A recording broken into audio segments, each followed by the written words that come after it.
work setting, the fate of individuals is inextricably bound to collective success. Dependence on others for one's own success is often uncomfortable. As said, we have been socialized to value individual responsibility and individual achievement and feel discomfort with the thought of relying on others. Comments about the fear of not having individual efforts reorganized or common in the literature are teamwork. Collaboration and relationship development also take time and effort. Understanding co-workers' perspectives and third worlds requires time spent listening, integrating, and synthesizing. For those workers recognized as both knowledgeable and approachable, the demands of interaction may be especially high. The new psychological contract. As work changes, so does the nature of the relationship between employees and employers. Intelligent career. Know why, values, attitudes, internal needs, identity, and lifestyle. And know how. Know how here it is including career competencies, skills, expertise, capabilities, tacit and explicit knowledge. And next is know whom, networking, relationships, how to find right people. So we have discussed about this earlier in detail. And know what, opportunities, threats and requirements that face the industry. Know where, that is entering, training and advancing. And know when, timing of choices and requirements. These are all part of the intelligent career. So as work changes, so does the nature of relationship between employees and employers. So in intelligent career, two separate standpoints are there. The first one involves taking a stock of where you are in your career right now. The second involves taking action informed by what you have learned about your present situation. And taking stock not only involves gathering the kind of self-knowledge psychologically trained career counselors commonly apply to discover your interests. Commonly applied to discover your interests, values, personality, type of strengths. It also involves looking more deeply at the range and relevance of career experience and at the way relationships have shaped your career to this point. An important part of doing this involves seeing how your self-knowledge, career experience and relationships have been interacting with one another. We employ a simple framework for understanding these interactions concerned with why, how and with whom you work. Why you work involves the kind of things career counselors test for, broadly concerned with your motivation to work. How you work involves your skills and knowledge and the learning you are pursuing to develop these further.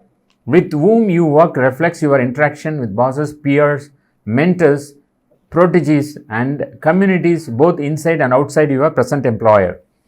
The dominant view in career advising assumes that why you work will influence how you work. That is, your overall motivation will influence how you approach a job and in turn your success in that job. The popular Strengths Finder tool concurs with this view, encouraging you to pursue your self-described strength in your work.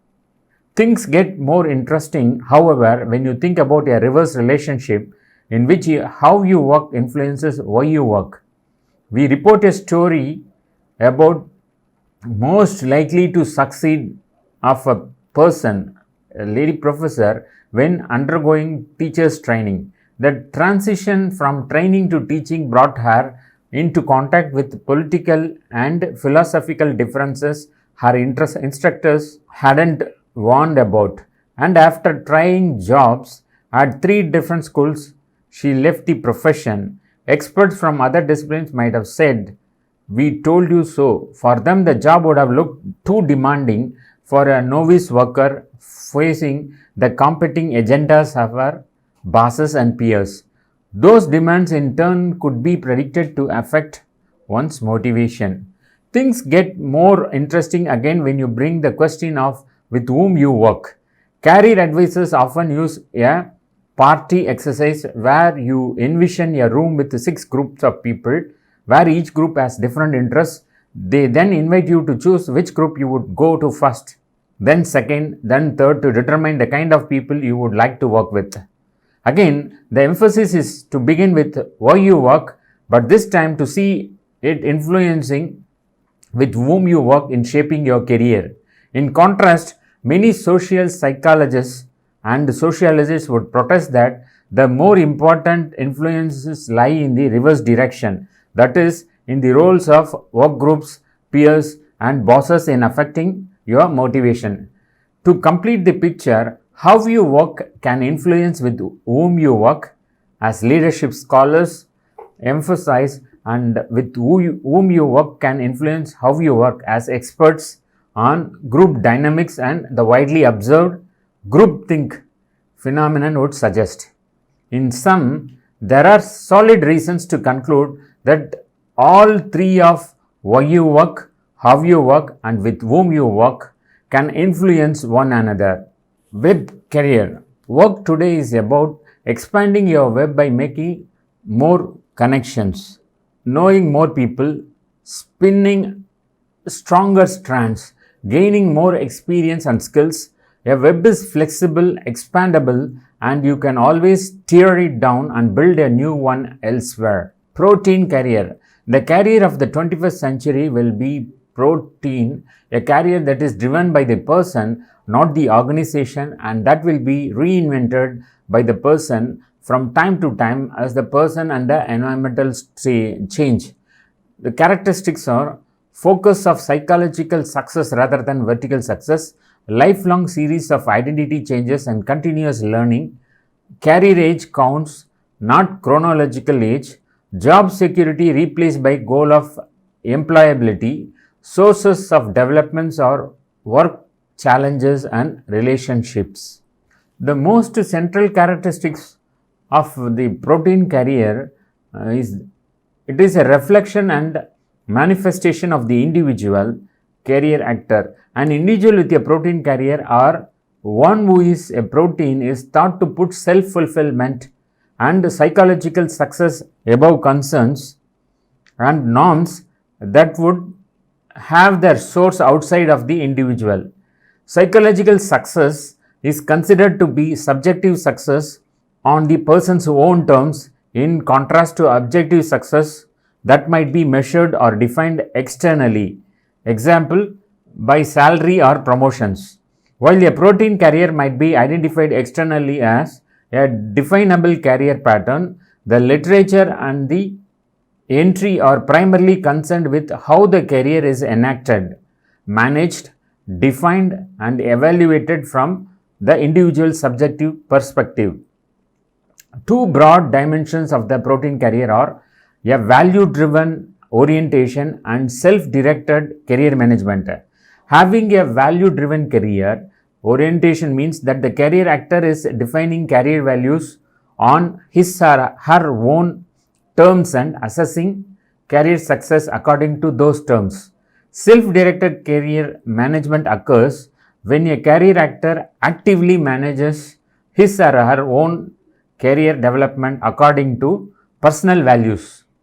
Because of the emphasis on following one's own career path, authors in the field have often associated the protein career with careers and a lifestyle that are independent of a heavy commitment to a or reliance upon an employing organization or upon traditional status symbols such as income.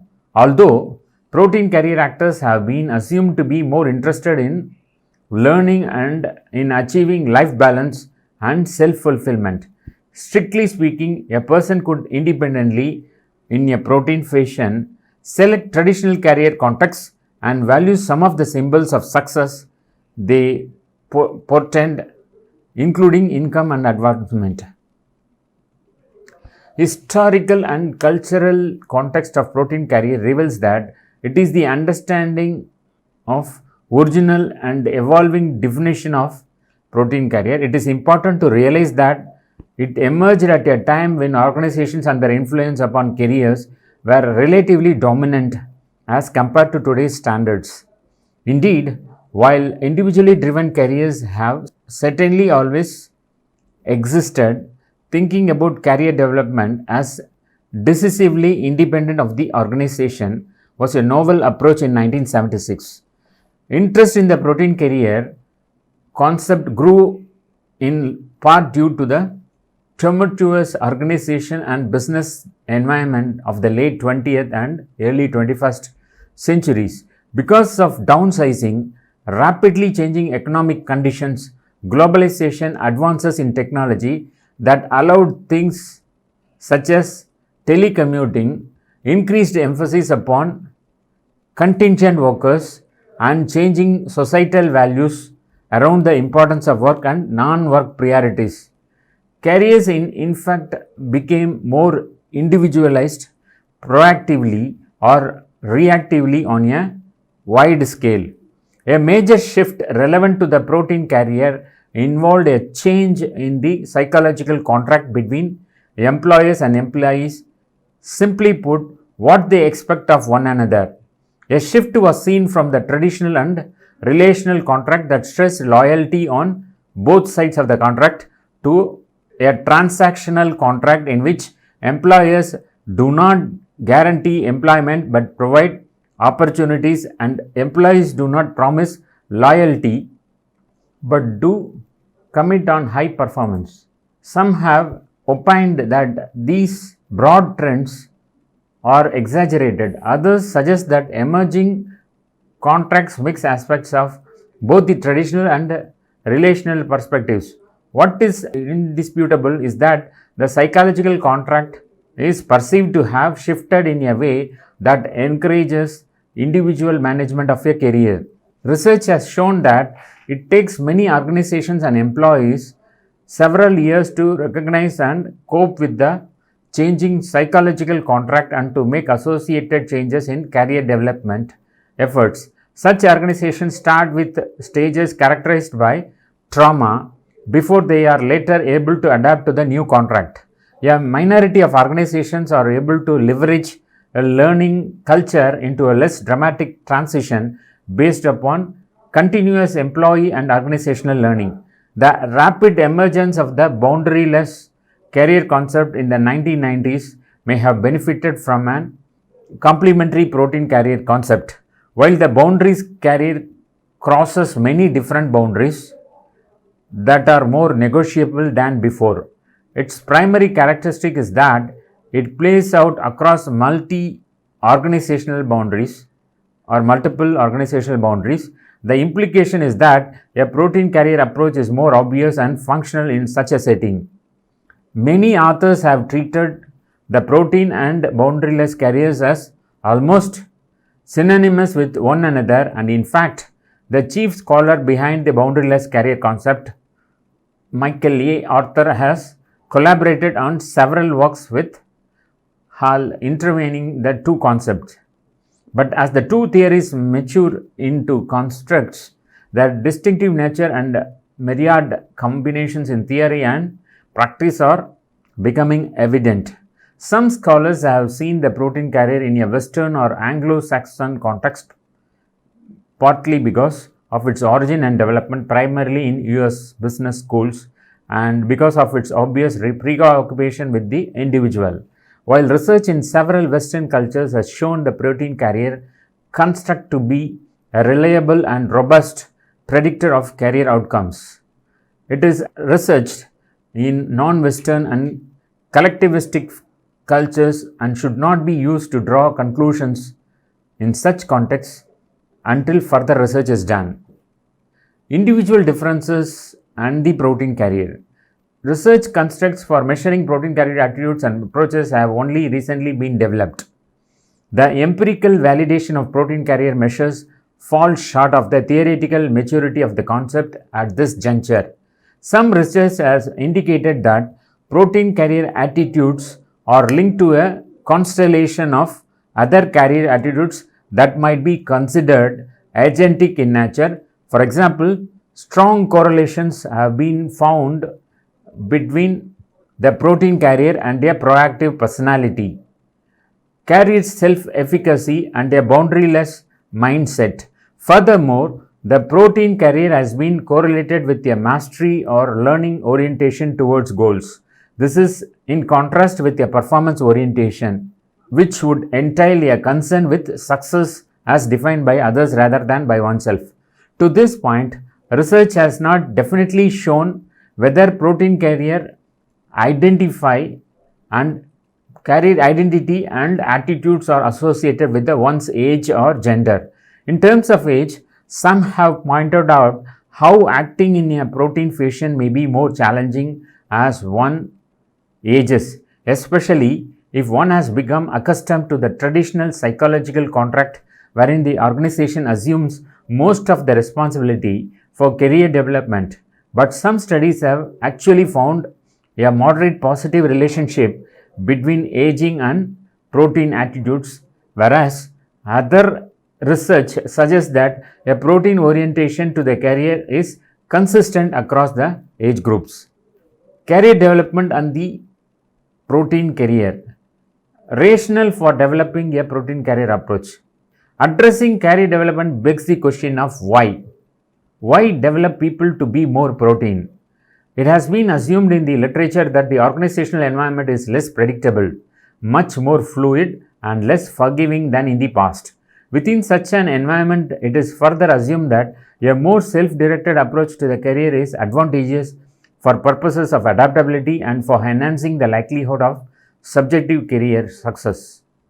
Other presumed benefits of a protein approach to the career are that it will enable career actors to adjust to changes which will benefit organization as well as employees. Limited research has suggested that protein carrier actors do in fact adapt more quickly to organizational change and unemployment. As Briscoe and Hall have argued that for a protein carrier approach to reap its ultimate benefit for the career actor, both a value-driven career orientation and self-directed career management are necessary. They argue that one who is high only in a value-driven orientation will be rigid, and one who is highly only in self-directed career management will be able to drive and react to career changes but not ultimately be grounded. Obviously, being low in both is problematic, but individuals who are high in both protein dimensions are expected to be more transformative in terms of their career and potentially able to offer more transformational skills to their organization as well. As the new career has gained recognition in academic and practitioner circles alike, some organizations have viewed protein and boundaries career forms with suspicion. In such organizations, the suspicion seems to be that protein or boundaryless employees may be less loyal and committed. Interestingly, several emerging studies suggest that this is not necessarily true. Some studies have suggested that protein employees become committed to their organizational affectively. That is, I want to remain in the organization, and normatively, I should remain in the organization for the same reasons as other employees. There is some evidence that protein employees are less likely to remain in the organization simply for economic advantages. Research suggests that employees prefer cultures that allow for innovation, independence, and value expression. So, the skills that are related to protein career. Hall has proposed two broad skills or meta competencies that relate to the protein career, that is identity, self-awareness, and adaptability. He refers to these as meta competencies in that they allow the career actor to learn how to learn. Identity awareness and understanding are seen as key to the values-driven nature of the career and to having a secure personal base in which to ground oneself and from which to experiment based upon changing external conditions. Adaptability involves the ability to change career and work behavior in a way that allows one to succeed in a variety of potential contexts without the constant need for externally driven career development. With both identity and adaptability skills, ongoing reflection is seen as a requisite fuel that challenges and develops the individual's identity, values, assumptions, and skills across the course of his or her career. Thus, reflection itself might be considered as a requisite skill in the protein career. So, the implications for career development. Broadly speaking, career development practices that help individuals increase their identity, awareness, adaptability, and reflection skills will enhance their protein attitudes and identity. A large barrier to self-development with respect to the protein career is the inability to go beyond adaptation to career challenges and step back to reflect upon identity, career assumptions, and working definitions of success. Research has suggested that such double loop reflection on both identity and adaptability is relatively uncommon and thus represents a target for the focus of career development. Because double loop learning is apparently not natural for many people, especially in areas that are taken for granted, such as identity and values. This is an area that might require outside intervention to stimulate many individuals to address it. The current dynamic organizational environment is rich in its ability to provide a variety of experiences from which the individual could learn to learn and in the process enhance the meta competencies of identity and adaptability. In this sense, development opportunities abound. For individuals, this implies trying to target and obtain experiences that enhance identity, adaptability, and reflection skills. The implications for organizations wishing to assist in career development is similar, except that it is expedient to ensure that the individual is a strong, independent influence upon the process.